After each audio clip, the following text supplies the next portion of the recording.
Ais macam-macam aja dibuat korang semua yang dari Singapura, Indonesia, Thailand, Taiwan dan bagai-bagai macam tempat lagi. Korang nak tahu tak, hari ini aku ada dekat Singapura. Dah lama tak dengar macam-macam aku kan.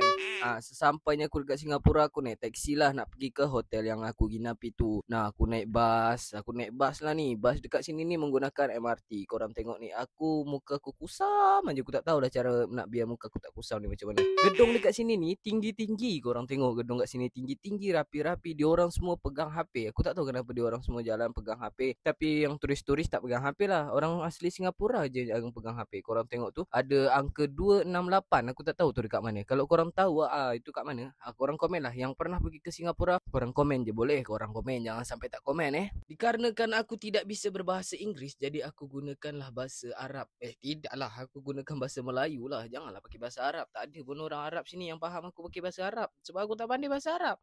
Nah, malam-malam hari dia, korang tengok gedung-gedung ni semua cantik. Aku tak tahulah, memang cantik memang. Tengok tersusun rapi, tanpa ada yang berbelok kanan belok kiri gedung-gedung dia. Sampai malam pun aku pergilah dekat Taman Demak. Korang tengok tu ada kapal-kapal tu. Memang kapal-kapal tu cantik memang. Betul-betul cantik Korang mesti pergi tau. Jangan sampai tak pergi, okey? Okey.